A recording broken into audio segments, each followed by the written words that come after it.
name's Andy Campbell.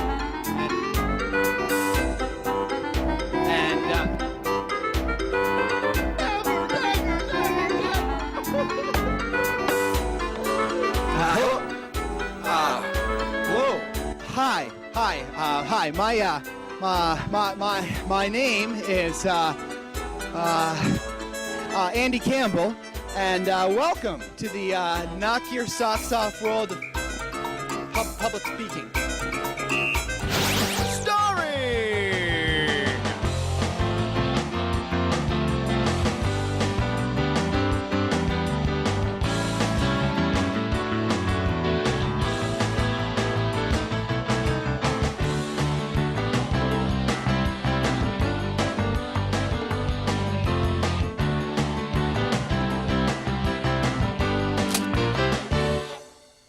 Are you afraid?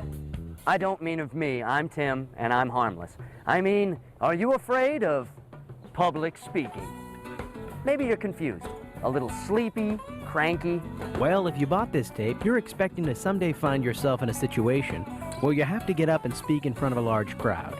And whether you need to give a classroom speech or the most important business presentation of your life, you've probably got a bunch of questions and concerns. Maybe you're afraid you're gonna get up there and just blank out. Maybe you're afraid your speech will be all over the place. When I was young, I used to go camping at Loon Mountain with my father. Now, a lot of people aren't a big fan of Christmas. You think that, Bono, but back to financial reform. Or maybe you're afraid you'll be so nervous you just won't show up. Well, in this program, we'll address all those concerns. We'll show you how to deliver your speech in style, how to organize your speech to a T, and how to combat that gut-wrenching stage fright you might be feeling. We'll talk about preparation, speech research, delivery, all the tools you need to get up there and speak like a pro. We're the Standard Deviants, and we've got you covered. So let's get down to business. Part 1. Preparing to speak. Whether you're delivering a political campaign speech, a heartfelt eulogy, or a presentation to business associates, you'll want to carefully prepare before you deliver a speech. Now, I know what you're thinking. How can I prepare to give a speech when I'm paralyzed by mind-numbing fear and I can't get out of bed? Well, we understand your nervousness. And it's important that you understand that the first step in preparing to give a speech or presentation is to conquer your fear of actually giving it. That's why you're going to want to pay close attention to the first section of this videotape. Section A, Communication Apprehension. Communication apprehension, commonly known as stage fright, often described as butterflies in the stomach. You know what we're talking about. You get a letter in the mail. You're happy. Everyone likes mail. Why? It's from the local PTA. And they want you to give a speech on the merits of building a children's recreation center for your town. And why not? You've always been vocal on the matter of telling friends how badly the neighborhood kids need a place to play. This is your chance to make a difference. This is your chance to shine. But then, it hits you. That slight tickle of fear at the base of your spine.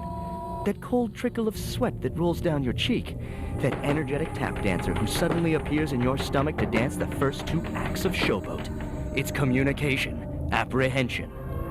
Other symptoms begin to creep up. You can't sleep. You can't eat. You begin to come up with excuses for why you can't possibly deliver that speech. Maybe I should clean the garage next week. That place is so cluttered, I probably won't have time for anything else. Like a terrifying public speaking engagement. Well, don't let communication apprehension stop you from speaking. It may seem like you're all alone or that this fear is ridiculous, but the truth is, communication apprehension is the most common fear in the world, even more common than the fear of death. But the most important thing you need to remember is that communication apprehension is a fear that you can easily get a handle on.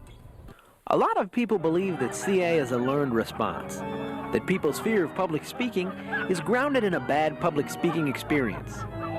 By that token, if people begin to have positive public speaking experiences, their fear should decrease. I know what you're thinking. How does this help you in the short run? What can you do if you feel like you're about to implode right before a speech? Well, there are certain alternative methods. We've all heard about the trick where you imagine your audience naked. This might work, but if you have an overactive imagination, you might mess up and imagine yourself naked. The best way to combat the fear of public speaking is to learn how to relax yourself. Here's 4 easy steps that'll help you do just that. Okay, you're nervous. What do you do? What do you do? Well, step number 1 is to admit to yourself that you're nervous. Acknowledge your fears, but also realize that you can overcome them. Just remind yourself that you have something valuable to say and that the audience isn't likely to be hostile toward you. Step 2, think about what you're going to say and what effect you'll have on your audience. The more you think about your subject and your relationship with the audience, the less you'll think about your fear.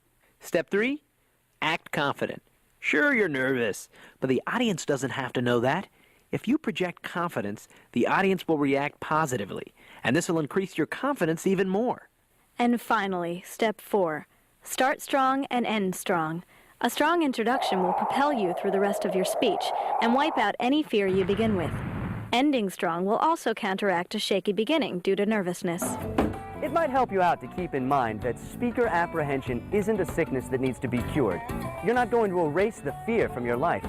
Chances are you'll always be a little bit afraid before you get up in front of a large crowd. We all are. The key is to learn to deal with your fear and control it so that it doesn't control you. So the absolute best thing you can do is take a deep breath, recognize your fear for what it is, and write the best possible speech you can. Because preparation is the key to overcoming your public speaking woes. And, conveniently enough, preparation is what we're talking about next. Section B, supporting material.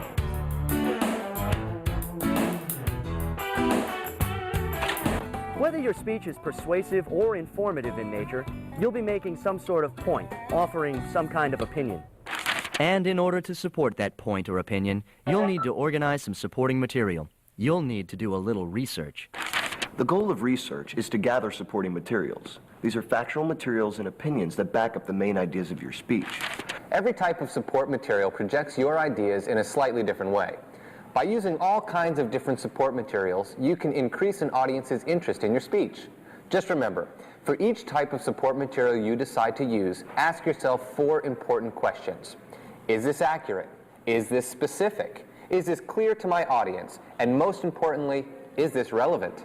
That in mind, let's take a look at some common types of supporting material. Factual materials. Factual materials can be broken down into 3 different categories. They are facts, definitions, and statistics. Facts. Facts are units of information that can be verified by independent observers. So if you were presenting an informative speech on television sitcoms of the 80s, a fact would be that the show Growing Pains had a character named Boner. That's a simple truth that can be verified. Our neighborhood hasn't had a community recreation center since 1958. 1958. Definitions. There are 2 types of definitions for many words, denotative and connotative. A denotative definition is a literal definition, the kind you'll find in a dictionary. A connotative definition has to do with the emotional response that people have to a word. Community. It's defined as a group that shares a location, a government, and a common cultural background. The key word there is share. It's important to keep in mind that some words carry connotative meanings that may be negative. These words can work against the purpose of your speech. We need to work together to build this center for our kids. We need a joint effort, like the communists. Statistics. Statistics stand right alongside facts and definitions as supporting material that can strengthen your speech. Bluntly put, statistics deal with numbers. They're numerically formulated facts used to describe observations of size or frequency. Put that way, statistics sound about as exciting as going to a math party with Rain Man, but for your purposes, they can actually be pretty helpful. Statistics can help make quantitative comparisons, chart trends, suggest relationships, and summarize huge amounts of data. So let's say you're persuading the town council to build a new community center. You might say, there are over 3,000 recreational centers for children on the East Coast alone. Or maybe, statistics show that cities that have a children's recreation center have a 40% lower crime rate for juveniles than those that don't. Or even 4 out of 5 dentists surveyed recommend that kids chew Trident at recreational centers. In any event, statistics really can help support the main ideas of your speech. Examples. Examples are another type of common supporting material for speeches. An example is a piece of information that's presented to the audience in order to clarify an idea or concept. Examples try to make a concept vivid and relevant to an audience. 2 important types of examples are specific instances and illustrations. A specific instance is a fairly brief example. It's clear, it's short, and immediately illustrates a main point. You can use specific instances to support ideas that only require a brief reference to make your point immediately apparent. So suppose you were giving an informative speech whose specific purpose was to inform the audience on the dangers of mountain climbing. In that speech, you might make the claim, mountain climbing is dangerous for novices. A specific instance that supports your claim might sound something like this. Dave Sturdivant, an inexperienced 28-year-old student, climbed Mount McKinley on August 28, 1993. He died that day of grappling hook injuries. An illustration is an extended example. Usually it's told in narrative form, like a story. Basically, illustrations are more detailed than specific instances. You should use illustrations when you're worried that a brief reference won't help the audience grasp your main point. One major type of illustration is an anecdote. Anecdotes are a little different from illustrations. Often they have more of a humorous, entertaining feel than illustrations. There are 3 different types of anecdotes: personal, third person, or a fictional story that relates to the main point. Let's look at these 3 different types of anecdotes. Okay, assume you're delivering a persuasive speech whose specific purpose is to convince the audience that baseball is a dangerous sport and should be banned. This might be a possible personal anecdote. By a time I remember when I was 5 years old. I went to the ball game with my dad. The grass was green, the sun was shining. All was right with the world. So my dad and I, ballpark francs in hand, took our seats in the bleachers. The game was fantastic, a pitcher's duel, but a surprise came in the bottom of the 8th. The shortstop, best hitter on the ball team, smashed a ball in our direction. The crowd went wild. The batter ran the bases and the ball rocketed towards my dad and hit him square on the forehead. On to play in the big leagues. Now here's an example of a third-person anecdote for a speech with the same specific purpose. The American pastime had treated him well. Then, one balmy Sunday afternoon, John stepped up to the plate. The pitcher threw, and John hit the ball as hard as he could. Hard enough to shatter a family, you might say. John hit a home run, but beamed a father sitting in the stands. John would never hit again. And finally, there's the anecdote in the form of a fictional story. These stories can help hold an audience's attention and illustrate your main points. Assume our last 2 anecdotes were entirely true, and listen to this fictional story framed in the same topic. Let's watch. Casey was a baseball player, the mightiest in the land.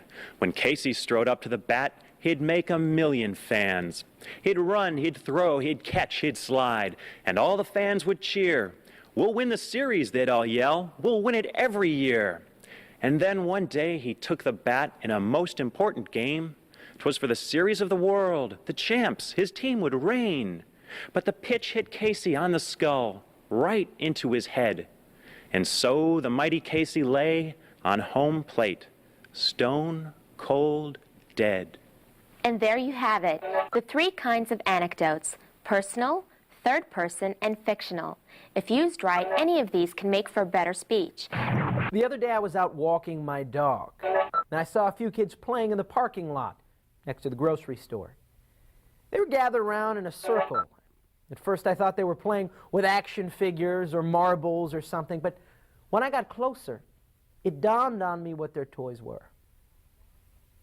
They were playing with glass, broken glass.